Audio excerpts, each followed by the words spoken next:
Cordel para as mulheres e seus corações. Hoje preciso dizer, como médica e mulher, que temos de nos cuidar da doença que vier. Diabetes, hipertensão, colesterol, ninguém quer. Nossa vida é tão corrida, casa, trabalho e criança, temos que arrumar um tempo para exercício e esperança. Não esquecer dos remédios para viver com segurança. Desejo conhecimento, ar puro e grama no chão. No pré-natal também quero cuidado com o coração. Desejo muito respeito, união sem agressão. Score de cálcio genômica talvez seja um bom caminho. Ações públicas e IA devem me ver com carinho. Meu coração vai gostar de bater com mais jeitinho. Aí ninguém me segura. Hoje sou de tanta prosa. Pense com tanto cuidado, serei mesmo poderosa. Mas sabe o que mais importa? Vida longa e amorosa. Olá, estamos aqui hoje representando a SBC, Seção Ceará, com o Departamento de Cardiologia da Mulher. Hoje estaremos aqui para conversar com vocês, eu que sou Otávio Barbosa, cardiologista e cardiografista do Serviço de Cardiobstetrícia da Maternidade Escola Assis Chateaubriand, e aqui do meu lado tem a doutora Regina Selle, que é presidente do Departamento de Cardiologia da Mulher Regional Ceará e responsável pelo Serviço de Cardiobstetrícia do AKGF. E além disso tem aqui a doutora Isabela Takakura, que declamou essa linda poesia, que é cardiologista do Hospital Universitário Walter Cantillo e professora do curso de Medicina da Unifor. Então, eu já vou começar perguntando à doutora Regina, por que um departamento de cardiologia na mulher? Porque a gente precisa de um departamento para falar de cardiologia específico para falar das doenças cardiológicas da mulher. O Departamento de Cardiologia da Mulher, ele foi criado exatamente pela necessidade, se percebeu que a mulher, biologicamente, é totalmente diferente do homem. E, além disso, dessas diferenças, existem fatores específicos da mulher que são totalmente regidos através dos hormônios, envolvendo desde a adolescência, o período fértil, a menopausa, a perimenopausa e a menopausa tardia. Então, todos esses aspectos hormonais têm influência no sistema cardiovascular e, consequentemente, surgiu a necessidade de se ver com maior clareza que a doença cardiovascular é diferente no homem em relação à mulher. E a gente tem visto também que durante a história da cardiologia, a gente tem tido uma medicina muito voltada para o homem, né? Os estudos científicos são mais voltados para os homens, né? A doença cardiovascular, até na maneira como ela é ensinada nas faculdades e nos livros, é mais pensando na doença relacionada ao homem, como, por exemplo, no infarto, que o que a gente chama mais principalmente atenção é a dor torácica. Sim. E que na mulher a dor torácica não é tão... É importante também, mas não é um sintoma tão clássico como a gente vê, aquela dor que a gente vê na maioria dos homens. Então, a gente sempre tem essa visão meio enviesada, inclusive a questão da importância da doença cardiológica na mulher, que se for perguntar para a população geral, se perguntar se a doença do coração, a doença aterosclerótica, inclusive, é importante na mulher, a maioria das pessoas, em geral, homens e mulheres, vão achar que, por exemplo, o câncer é mais importante, sim. Mas a doença cardiológica é a que mais mata as mulheres também.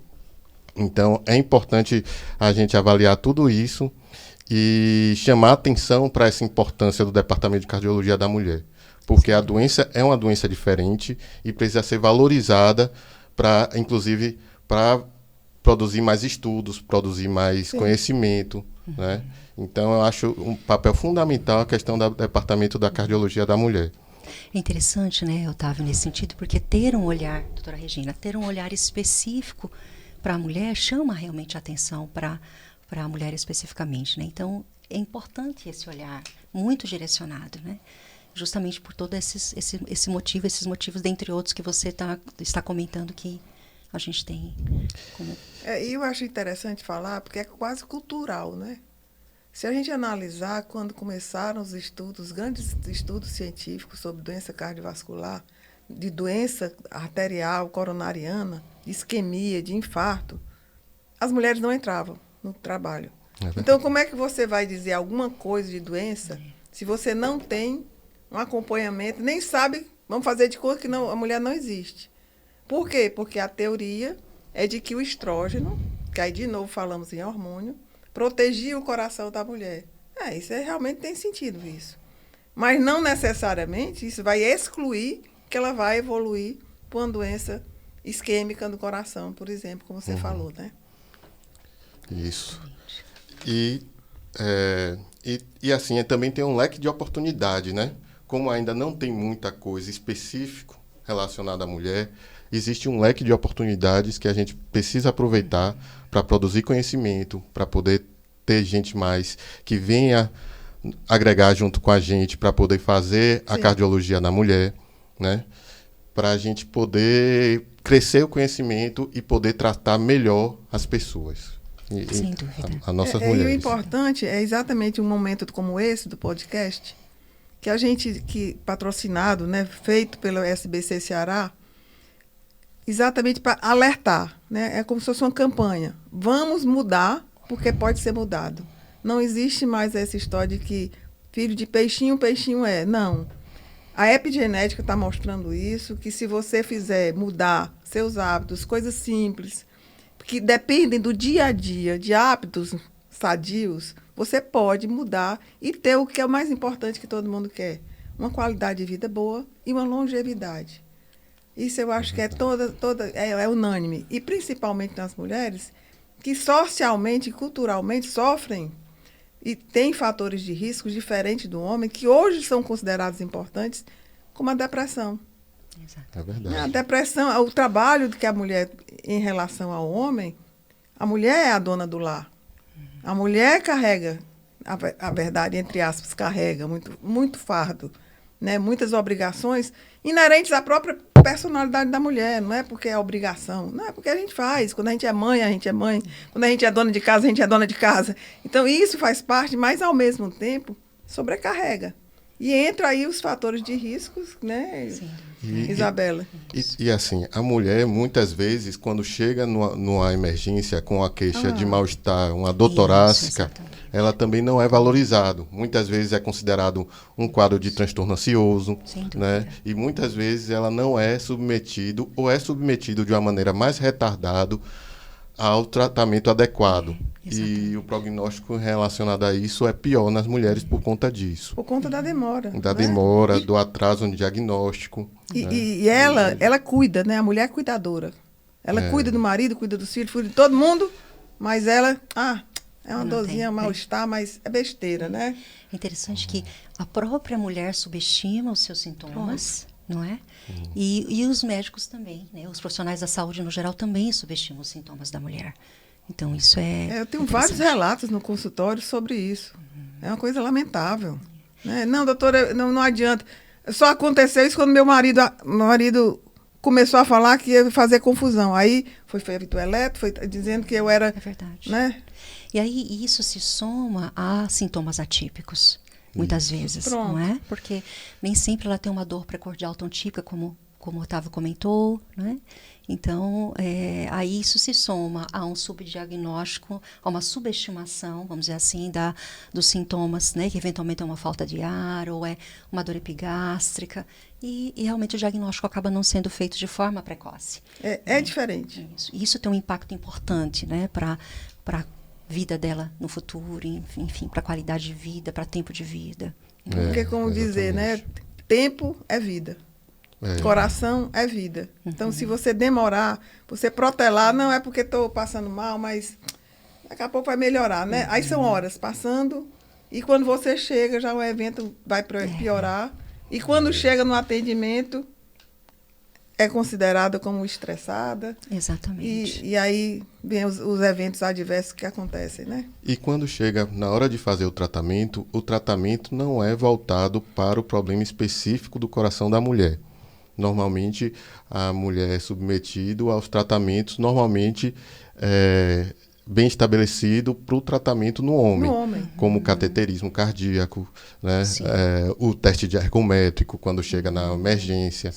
Né? E isso daí a gente precisa trabalhar isso. Talvez seja muito melhor, isso a gente não tem esse dado ainda, encaminhar uma paciente mulher diretamente para uma cintilografia ou para uma ressonância cardíaca, né? Já que a doença da mulher, às vezes, não é mais de doença aterosclerótica de grandes artérias, né? Exatamente. Então, a gente precisa ver a mulher como a sua doença especificamente relacionada a ela. O que eu posso dizer, é muito interessante esse aspecto que você está falando, Otávio, porque na doença arterial coronariana específico do homem, geralmente são os grandes vasos acometidos. Quantas pacientes, os meus colegas sabem disso, doutora, o cateterismo deu normal. Aí eu disse, tá bom. Não é normal. Ela está sentindo. Porque hoje, e olha, isso faz tempo que eu faço isso, né? Mas atualmente, aí foi diagnosticado agora que é a microcirculação. Diferente do homem, que é a macrocirculação, essas artérias grandes, que você vê no cateterismo, bem dilatadas e obstruídas e com problemas, mas na mulher, não, a gente não consegue ver. Mas o que é que chama a atenção, como a Isabela falou? A sintomatologia. Você valorizar os sintomas. Não achar que, porque... Não, procura, esclarece. A pior coisa do mundo é a dúvida. Esclareça, tire as suas dúvidas, procure. Não encontrou num canto, vai no outro canto. Até você ter a certeza sua, com exames complementares, de que realmente você pode ter uma doença coronariana de microcirculação e que merece ser tratada. E nesse contexto, né, doutora Regina, acaba que, sem se fazer o diagnóstico da doença de microcirculação, a paciente acaba não recebendo a terapia adequada. Então, ela acaba não tendo o tratamento adequado, então ela continua sentindo, continua tendo sintomas e correndo um risco maior de realmente falecer em decorrência da doença cardiovascular. Além da qualidade de vida muito ruim, né? E nessa qualidade de vida, ela vai começar diminuindo as atividades. Porque se fizer, cansa muito, se fizer mal-estar. Então, eu vou me acomodar, a paciente vai se acomodando e daqui a pouco está no outro lado, obesa, sedentária, frágil. Sim. Né? Vai entrando em outra seara que aí complica, é muito mais complicado. Isabel, você poderia me falar um pouquinho sobre os sintomas cardiovasculares que a gente tem específico da mulher? O que é que a gente pode achar que a gente sabe, lógico, né? Todos os fatores de risco comuns para a doença cardiovascular, principalmente doença aterosclerótica. Mas especificamente da mulher, existe alguma diferença? Sim. Muitas vezes ela, como a gente comentou, pode não ter uma dor precordial tão típica, mas vem com queixa de dispneia, né? Recentemente, a gente estava comentando, junto com os estudantes lá no hospital universitário, nós estávamos na enfermaria com vários pacientes com doença arterial coronariana, várias mulheres, inclusive. Nenhum dos pacientes internados tinha história de dor precordial, mas tinha história de dispneia. Dispneia é um cansaço, uma fadiga ao realizar esforços, né? Então, acho que esse é um grande sintoma, né? Além de a possibilidade de se ter aí uma síncope também relacionada à doença isquêmica, por exemplo, dor precordial, dor epigástrica e não precordial, né? Enfim, eu acho que o grande lance é realmente os sintomas relacionados ao cansaço. Além de tudo ainda, a gente tem a possibilidade de, como esses sintomas, como a doutora Regina comentou, que às vezes dificultam um pouco a própria atividade da mulher, que muitas vezes é muito ativa, ela vai ficando triste, vai ficando ansiosa, aí fica depressiva, então as coisas acabam se misturando muito, né? Eu vejo muito dessa forma, Otávio. E a doutora Regina talvez possa também dar a opinião dela. Um fator importante também, que eu sempre gosto de relacionar com os hormônios, né? Entrou na menopausa, o hormônio que protege, teoricamente protege, cai, que é o estrógeno. E, consequentemente, a menopausa, muitas mulheres confundem, porque o grande perigo está na perimenopausa. Sim. Quando você começa a falhar em termos do ciclo menstrual, você acha que ainda está tudo maravilhosamente bem, e você acha que está fazendo academia, aquela coisa toda, mas você tem uma história hereditária. O pai morreu precocemente.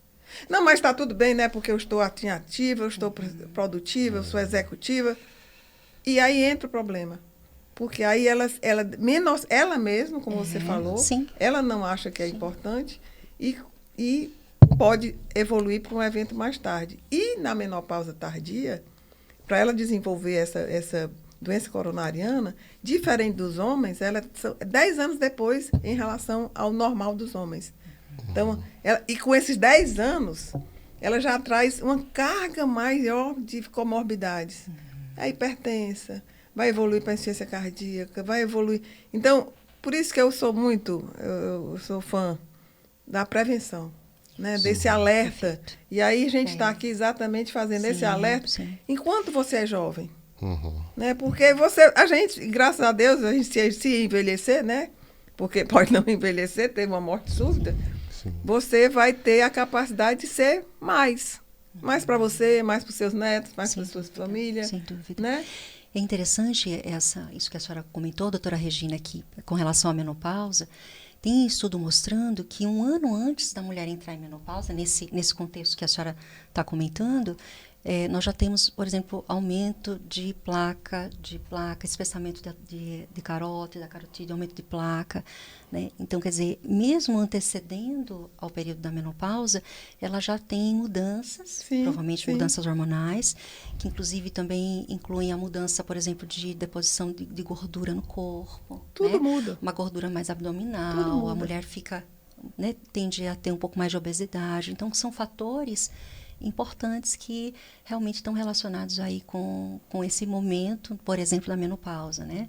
Além da gente pensar que a mulher, além dos fatores de risco tradicionais, né, que a gente deve atuar como prevenção, a hipertensão, o diabetes, a dislipidemia, enfim, o tabagismo, que são os fatores tradicionais que o homem traz também. Então, as mulheres têm fatores relacionados ao próprio sexo feminino, relacionado, além da menopausa, à própria gestação, né? Nós sabemos que mulheres que desenvolvem pré-eclâmpsia ou eclâmpsia durante a gestação, ou um diabetes gestacional, elas têm realmente um risco maior de ter doença cardiovascular. Sim, né? sim. Então, são coisas aí muito relacionadas ao sexo em si, às mulheres, né?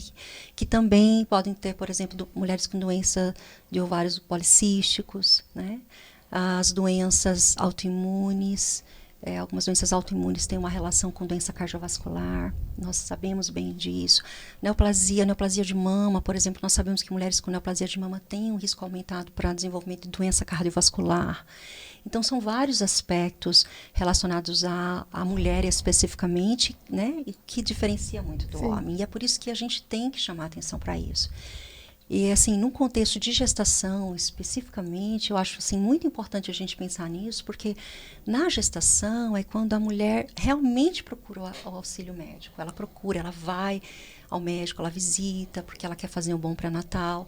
Então, é um momento, vamos dizer assim, um momento de ouro para a gente também, como cardiologista, né? Tá fazendo não só como cardiologista, mas de repente toda a equipe médica que está envolvida com esse período de pré-natal, a gente estar atento para realmente já prevenir doenças cardiovasculares que podem aparecer no futuro. Exatamente, Isabela. A gente precisa ver a mulher durante a gestação, não só a questão do parto e do nascimento do bebê. Né? A gente tem que ver pensando no futuro, na prevenção da doença aterosclerótica e da doença cardiovascular no futuro. A questão também existe em relação especificamente às características do coração da mulher macrohemodinamicamente falando, né, no ecocardiograma. A gente vê que o coração da mulher tem características que diferem muito do coração do homem. Não é um coração apenas menor, né? O fato de ser menor traz várias questões significativas, como remodelamento concêntrico, né? Obstrução da via de saída do ventrículo esquerdo, tudo isso é muito mais comum em mulheres, que pode causar dor torácica também, pode causar síncope. Várias vezes eu já peguei casos de uma dor torácica que as pessoas achavam que era uma angina relacionada à doença aterosclerótica, era era uma obstrução da via de saída do ventrículo esquerdo. Interessante. Isso daí é muito comum. E a gente precisa sempre pensar nisso, porque o coração da mulher é um coração menor, né? Quando hipertrofia ou remodela concentricamente, ele obstrui a via de saída do ventrículo esquerdo. Interessante, né? Pode falar. É interessante você falar sobre isso também, Otávio, porque a gente tem estudo mostrando que as mulheres hipertensas, elas têm mais hipertrofia ventricular. Né? Elas têm mais hipertrofia ventricular do que os homens. Então, isso já traz para a gente uma lesão de órgão-alvo, né? Com hipertrofia ventricular. E disfunção diastólica. Disfunção diastólica é muito mais comum em mulheres. A gente sempre, até assim, com a revisão, né, dos parâmetros de disfunção diastólica, a gente tem tentado ser mais rigoroso com o diagnóstico de disfunção diastólica. Mas normalmente a gente sempre vê aquela inversão da relação da onda E com a onda A nas mulheres. É muito comum. E a gente, assim, às vezes a gente botava, né? Existe até uma crítica a isso, a gente botava alteração, o coração. Alteração, exatamente. Que na mulher é muito mais comum. Mas eu acho que isso daí pode trazer alguns questionamentos e um cuidado a mais, né? Porque o ecocardiograma, do meu ponto de vista, por exemplo, como a gente estava falando também da gestação, é uma ferramenta indiscutivelmente essencial, né? Porque, como a Isabelle falou, a gestação, eu sempre digo assim, brincando, só quem aguenta uma gestação é que é normal, porque aumenta tudo, né? Tem alteração e a gente vê todas as alterações, se de normalidade ou anormalidade, que é o exame mais que a gente usa é o eco, porque ele não é invasivo. E ele me permite essa visibilidade do suporte das alterações hemodinâmicas na gestação e também nesse período que você falou da disfunção diastólica, na mulher mesmo, sem estar grávida, é a insuficiência cardíaca com fração de ejeção preservada. Isso. Né? Que hoje é se falado, mas antes nem se falava tanto. E está relacionado diretamente com essa, vamos deixar para lá, né? Vamos deixar para lá um diabetes que não é controlado, uma hipertensão que não é controlada, evolui para a insuficiência cardíaca. Exatamente. E a insuficiência cardíaca na mulher tem as características diferentes da insuficiência cardíaca no homem, né? No homem é mais relacionado à doença aterosclerótica, é mais com a fração de ejeção reduzida, e na mulher é mais uma insuficiência cardíaca com fração de ejeção preservada, e normalmente a principal causa é a hipertensão. Analisando também a questão do prognóstico, na mulher o prognóstico da insuficiência cardíaca é melhor, só que com a pior qualidade de vida. Então... E ela vai gradativamente. Isso é lamentável, porque é o desconhecimento. Vai gradativamente, ela vai restringindo as atividades. Né? Porque está ficando velha. Não, velhice não quer dizer que você vai ficar deitado dentro de uma rede. Isso não existe. Você se deita e você se reclusa porque você está sentindo cansaço. E aí, nesse sentido, né, era interessante a gente ter mais conhecimento, mais estudos, né, porque eu acho que, às vezes, essa falta de importância, vamos dizer assim, dos profissionais da saúde, das pessoas no geral, é porque talvez a gente tenha menos estudos para as mulheres especificamente, né, os grandes trials que inclusive direcionam muito as nossas condutas, os nossos tratamentos. Porque a gente tem conhecimento de que os grandes estudos, né, realmente tem a grande maioria das pessoas, dos participantes, são os homens. Né? As mulheres ficam... 30% a participação das mulheres, ainda hoje. Ainda impressionante. Hoje. E isso traz realmente uma... Né? E por que, de repente, isso vem acontecendo? Né? Acontece por alguns motivos. As mulheres... né, como a senhora estava comentando um pouquinho antes, ela tem várias preocupações. Então, às vezes, quando ela é convidada para participar de um estudo, ela fica com receio de repente, estar deixando de cuidar quem está em casa para ela ir para consultas subsequentes relacionadas ao estudo, né? De ter realmente um gasto maior com relação a isso. E o que é mais grave, que eu acho que realmente é uma causa importante, como a mulher tem menos diagnóstico, ela é menos tratada. Então, ela também tem menor tratamento dentro de hospitais, de locais terciários, de atendimento terciário, que é onde geralmente os estudos acontecem, né? Então, ela não chega lá. Então, ela não chega até lá porque ela nem foi tratada e nem foi diagnosticada, como a gente vem comentando, né? Então, eu acho que isso realmente é um aspecto muito importante. E quando ela tem o diagnóstico, também ela é subtratada também. Porque, assim, a questão da dosagem da medicação Sem também não é dúvida. tão estabelecido para a Exatamente. mulher. Eu acho um absurdo tão grande isso, sabe? Essas questões relacionadas ao peso. Então... Eu acho um absurdo. É só isso, que sabe? Eu fico estarrecida por uma situação dessa. Mas é importante essa nossa sim. conversa, porque para que a gente possa realmente chamar atenção para isso. Às vezes eu fico me perguntando, né? O que passa na cabeça de uma pessoa diferenciar uma doença de um outro doente? Né? Porque eu digo assim, isso é um questionamento muito forte.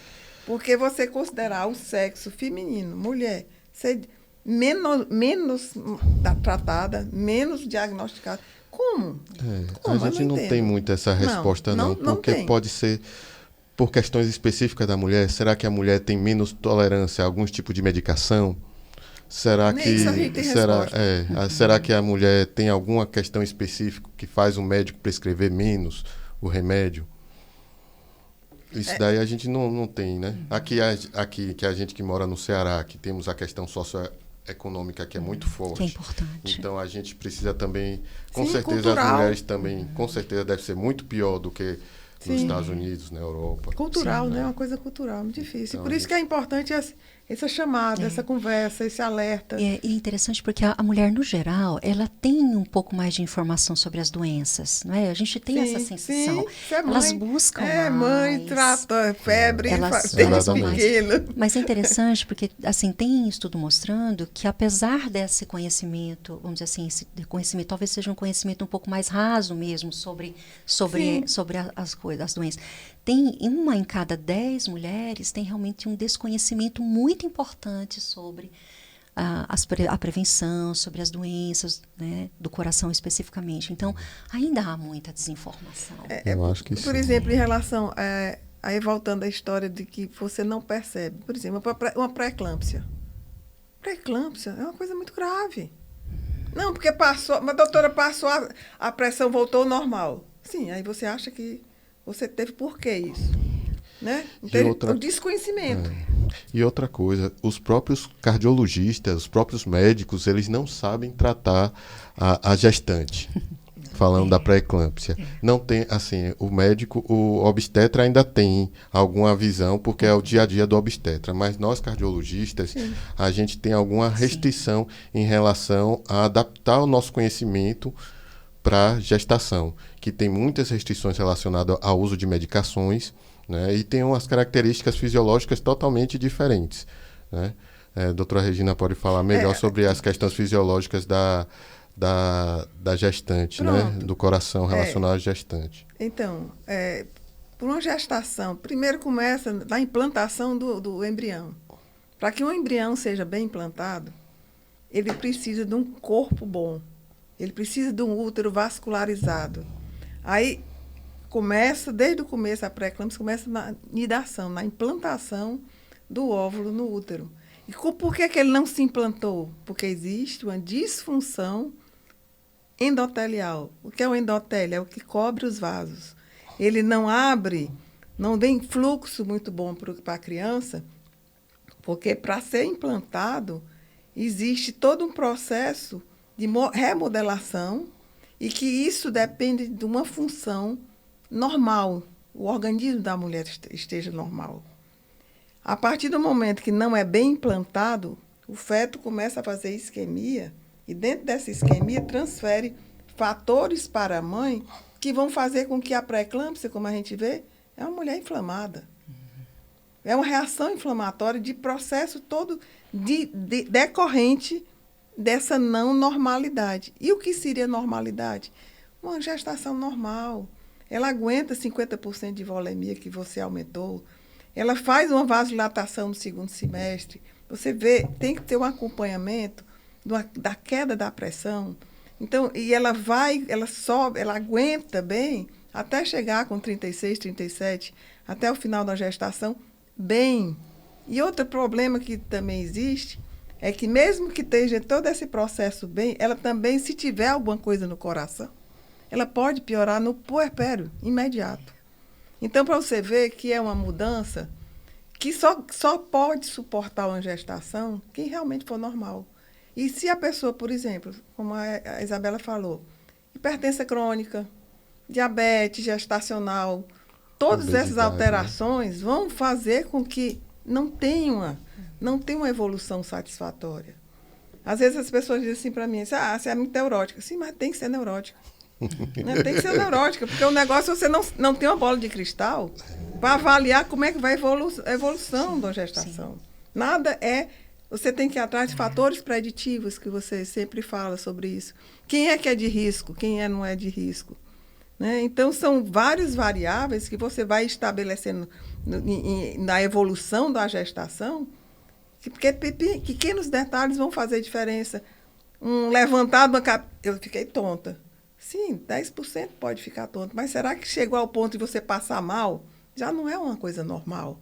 Então, essa valorização do que pode ser anormal. Um cansaço. Cansaço, sim, é cansaço, porque você fica com aumento de peso, toda a sobrecarga de volume que existe, mas você não conseguir fazer uma caminhada leve, isso não pode ser normal. Então, a não percepção, de novo, de que não é porque a gestação sempre tem uma justificativa. É. E essa justificativa, como eu sempre digo, tire as dúvidas. Né? Procure um serviço mais especializado, procurar uma pessoa que lide com essas realidades totalmente como você diz, Otávio. As pessoas não têm essa formação. Eu também não tinha. Eu aprendi com o tempo. Não é simples. E é interessante, né, doutora Regina, o quanto talvez da demora num diagnóstico de uma cardiomiopatia periparto nesse contexto. O diagnóstico é feito quando a paciente faz uma síncope, fica grave, com uma IC mais grave, né? Ou mesmo uma doença valvar, que é tão comum no nosso meio, né? Uma doença valvar reumática que, principalmente as lesões de barreira, durante a gestação a volemia aumenta muito e os sintomas vêm com tudo mesmo, e às vezes ninguém escutou o coração, né? Ou ninguém realmente se importou, e não, isso é da gestação, e de repente essa paciente... Muitos casos de doenças reumáticas a gente dá quando a mulher na gestação. A gestação é uma janela de oportunidade. Porque as congênitas, por exemplo, CIA, CIV, elas não são diagnosticadas. Também, né? E quando ficam na gestação, ficam cansadas. Testes de estresse. Pronto, teste de estresse da gestação. Pronto. É um teste de estresse. Com certeza. E a gente, como cardiologista, a gente também tem que se lembrar de fazer o aconselhamento pré-natal das nossas pacientes cardiopatas. Sim. Né? Isso daí também é outra falha que nós cardiologistas costumamos ter. Por exemplo, atualmente eu estou acompanhando lá na maternidade escola 2 pacientes gestantes com prótese mecânica. Ai, não. Né? E assim, agora a gente está tendo que acompanhar bem de perto, fazer a avaliação, ainda dificuldade relacionada à varfarina, que é contraindicado na gestação, porque pode causar malformação fetal. Então, assim, a gente precisa ter a programação, né? A programação familiar. É interessante, pré-natal. Tem um período interessante da minha vida que eu fiz pós-operatório cardíaco na faculdade, né? Na Universidade Federal do Ceará, pós-operatório cardíaco. E o grupo dos cirurgiões sempre foi pouco. E quando tinha uma cirurgia cardíaca para troca de válvula, aí eu dizia que era mulher, e chegava para o cirurgião, escute, é uma menina de 18 anos, tá certo? Pode engravidar. Aí eles olhavam para mim, né? Doutora chata, né? Aí chegava assim, doutora, tem a biológica. E nesse ínterim, fazia muito tempo, como você fala, a história de você encontrar um paciente com prolapso, com válvula mecânica. No meu tempo da maternidade escola, que não faz pouco tempo, não faz tanto tempo assim, todos morriam. Porque a gente não gosta de falar de morte. Mas a minha busca sempre é diminuir a mortalidade materna. porque é uma coisa evitável. E é a principal causa de morte na gestação não relacionada a causas obstétricas, né? É as doenças cardiovasculares. As doenças cardiovasculares. Sim. Fica em torno... E o interessante, a gente, a CESA, a Secretaria de Saúde do Estado, tem um boletim epidemiológico, né? Eu gosto sempre de acompanhar. Em 2005, a mortalidade por pré-eclâmpsia era 35%. E com essa história desses nossos envolvimentos, de conversar, de fazer, né, também esse movimento cardiológico, de cardio-obstetrícia, que antes não existia esse termo, nós conseguimos hoje, o último de 2023 foi 18%. Mas as doenças cardiovasculares, que são indiretas, essa que você está falando, é a principal causa e não muda. Não muda. E tende de aumentar, porque as outras 31%. causas são, Sim, são tratáveis, né? São Exato. preveníveis. E isso é que isso me move muito, por quê? Porque realmente eu posso dizer que eu tive participação nessa diminuição da mortalidade materna por essa conscientização. E agora a gente está querendo fazer esse movimento das doenças cardiovasculares, aí entra o nosso ambulatório de cardio-obstetrícia do HGF. E um movimento que é mundial, que é Mundial, o Cardio-Obstetric Team, que fala, né? Exato. Que é o time de cardio-obstetrícia, que tem que ter o cardiologista, tem que ter medicina materno-fetal, tem que ter o neonatologista para ver qual é o melhor momento do parto acontecer. Tem que ter toda a equipe Sim. unida para fazer o acompanhamento mais adequado da gestante, para que evite complicação tanto da mãe como do bebê. Isso que a gente está tentando fazer lá no HGF e lá na maternidade escola. E você está nos dois cantos, o melhor é isso. Muito legal, viu? Exatamente. E a gente precisa, porque assim, realmente precisa, né? É um movimento novo, mundialmente novo, e que a gente está trazendo essa bandeira aqui para tentar melhorar o prognóstico na gestação, né? Porque realmente é algo que causa uma mortalidade grande e que a gente tem como evitar. Muitas vezes a gente tem que evitar. Por exemplo, tem uma paciente que a gente está acompanhando agora no HGF, 19 anos, com 16 anos, teve a primeira gestação com pré-eclâmpsia e perda fetal. Né? Então, assim, já tem o fator de risco anterior. Então, assim, a probabilidade dessa paciente não ser bem acompanhada é muito alta. E no HGF é nível terciário. Elas são encaminhadas para gravidez de alto risco. Então, nós estamos preparados para recebê-las. Isso é que eu acho importante, porque tem todo esse time que você está falando. Tem o anestesista, tem o obstetra, tem a gente da cardiologia, tem o suporte também do eco, da hemodinâmica, entendeu? Então, é o lugar certo. Né? Então, me sinto muito confortável em falar isso, porque, sim, nós já aguentamos o peso. Né? Por exemplo, os cardiologistas, em geral, acham que uma gestante cardiopata não deve fazer parto natural, deve ser encaminhado para o parto cesáreo. A gente vê muito isso acontecer. Sim. A carta de recomendação, que a gestante, paciente cardiopata deve ser parto cesáreo. Só que, por conta das questões específicas do parto cesáreo e do aumento da volemia, o parto cesáreo geralmente é menos indicado. Sim, porque não é fisiológico, né? Mas não é só questão da fisiologia, assim, da questão da fisiológico. É questão da patologia, porque quando tem um parto, assim, na gestação, depois do puerpério, existe aquele retorno de volume para a circulação sanguínea e nessa situação, geralmente, há a descompensação da mãe. Né? A gente vê de 2 a 5 dias depois do parto é que a paciente descompensa. Está tudo indo bem, tudo indo lindo. Inclusive, a gente tem complicações por ter pacientes que têm alta precoce do hospital. E, normalmente, quando o parto é natural, a volemia que retorna para a mãe é em torno de 500 ml. Quando é parto cesáreo, é em torno de 1 litro. Então, a puer, para aguentar 1 litro de volume a mais, né, de vez, normalmente descompensa e pode ter uma descompensação muito grave. interessante. E assim, por exemplo, essa paciente que a senhora comentou, jovem, com pré-eclâmpsia,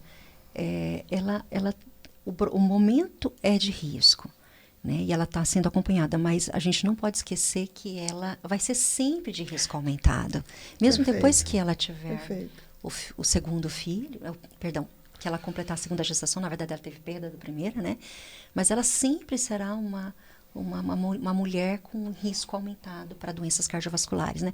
É interessante porque eu acho que, né, talvez essas alterações que a senhora comentou, do ponto de vista fisiológico, que a gestação traz, e que essa paciente com eclâmpsia especificamente parece que tem as artérias um pouco mais endurecidas, mais rígidas, isso vai trazer risco para ela, quer dizer, já é um indício, de repente, que algo não está certo, né? Independente dela ter diabetes, independente dela ter qualquer outro fator de risco que não seja a hipertensão nesse momento, isso já traz para ela realmente algo, olha, esse organismo tem, né, tem uma alteração em sua adaptação para o desenvolvimento de doenças cardiovasculares no futuro, né? E uma coisa importante que comprova isso é que a aspirina, o AS, é utilizado na prevenção de pré-eclâmpsia, de eclâmpsia na gestação, pois né? Exatamente. Que a gente tem tudo isso, que não é só controle da pressão. Exatamente. Não, porque começa no começo, lá quando está implantando, né? Exatamente. E isso, aí entra aquela história que eu falei, que na consulta, né, no consultório, as pacientes dizem, mas doutora, a senhora quer saber até quanto foi o peso do meu bebê? Sim, porque faz diferença. Se você não conseguiu chegar a ter um bebê com um peso adequado, é porque você não tem suporte vascular. Perfeito. Entendeu? Então, assim, sim, quanto tempo? Foi a termo? Foi de tempo? Não, doutora, foi com 7 meses. E quanto foi o peso? Foi de 2,5 kg. Essa paciente já é problemática, como você estava falando. Exatamente. Então, ela nunca vai deixar de ser problemática. Só que ela, não, passou, a pressão voltou ao normal, eu fico calada porque não tem como você discutir. Né? Principalmente porque quem passa por quem passa por uma situação de pré-eclâmpsia é risco de morte. Exatamente. Então, ela quer negar, ela nega. Né? Mas a importante é que esse conhecimento, essa divulgação de que não é normal, Perfeito. você tem que assistir porque você pode ser prevenível e evitar tantas complicações futuras que virão. Tem que fazer parte da nossa anamnese. Pronto, exato, Não e é? faz parte. Tem que fazer parte da nossa anamnese. A gente tem que sempre tem que ter um olho específico. Não, e é muito interessante e atento. a reação das pessoas. Assim, mas por que você quer saber? Quantos anos você começou a primeira menstruação? Ixi, doutora, que besteira é essa? Que é isso? Esse, olha, minha santa, responda.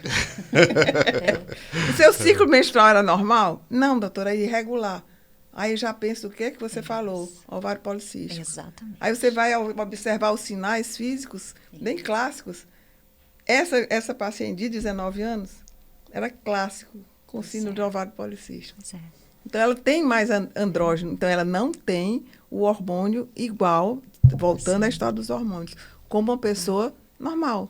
Ela vai ter complicação. Tem mais síndrome metabólica. Pronto. Né? Pronto. Aí vem outro problema que hoje é muito frequente, que não tinha há alguns anos. Obesidade na gestação. Muito. Os Estados Unidos agora está subindo pré-eclâmpsia em relação à população dos países subdesenvolvidos, como a gente, né? Low income, né, que eles chamam. Por quê? Por causa da obesidade. Eles estão tendo mais pré-eclâmpsia.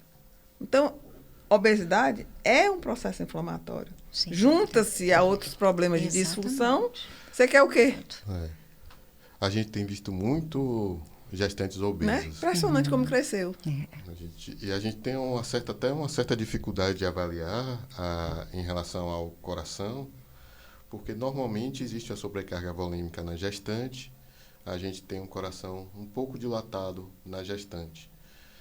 A gente tem a dificuldade, quando a gestante é obesa, o coração, se for ver em relação à superfície corpórea, se a gente tem dificuldade de caracterizar se o coração está aumentado ou não. Porque se a gente for colocar, né, no eco, pela superfície corpórea vai estar normal. Exatamente. Tá certo. Então a gente tem que estar atento a essas questões Sem específicas nas gestantes obesas. E outra coisa interessante que a Isabelle lembrou foi da miocardiopatia periparto, que me toca diretamente a mim, porque a gente tem várias, no HGF eu já peguei várias, e elas complicam, aí entra o que você falou, que ninguém está preparado para receber uma paciente jovem com insuficiência cardíaca. Sim, mas pergunta, é só fazer essa pergunta. A senhora engravidou há pouco tempo? Elas não dizem.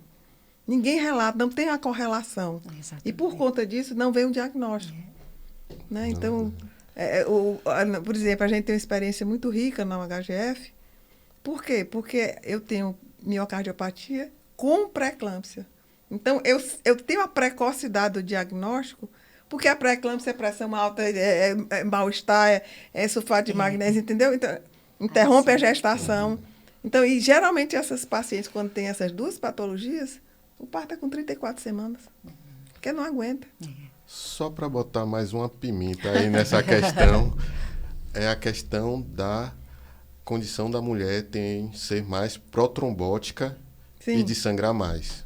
Né? A gente tem essas questões específicas e com menos estudos relacionados ao uso de anticoagulante em mulheres, a gente tem algumas complicações relacionadas à embolia pulmonar, tanto na gestação como fora dela, né, nas pacientes obesas. A gente tem a questão de sangrar mais. Pronto. E tem questão de, às vezes, ela é anticoagulada menos, pelo risco de sangramento, mas por outro lado também ela tem mais chance de fazer trombose. Por exemplo, no cateterismo, né? Eu fiz muito terapia intensiva, né? Nós somos intensivistas, né? Nós somos intensivistas. E o que é que observava muito? Cateterismo, quem é que sangrava mais? Mulher. Né? A sensibilidade, de alguma maneira, é diferente do homem. O homem não sangra. O homem acabou-se. Pós-operatória cardíaca, complica mais, né? Demora mais tempo dentro da UTI, tudo é diferente. Então, essa abordagem, essa percepção, eu acho que é o foco. Né? Que só você muda o que se percebe. Tantas coisas para, ainda assim, né, para a gente responder, que a gente tem dúvida, né? Nesse contexto é interessante que a gente, os próprios testes que habitualmente a gente usa para investigar, por exemplo, né, mudando um pouquinho, voltando para a doença coronariana, a gente tem muito mais falsos negativos para as mulheres, né? Até por causa da própria fisiopatologia, talvez de não ter um acometimento mais macro, mais muitas vezes microvascular, né? Interessante. E assim, nesse contexto, talvez realmente as imagens sejam importantes, né? Para um olhar mais precoce, por exemplo, a tomografia computadorizada ou mesmo a ressonância.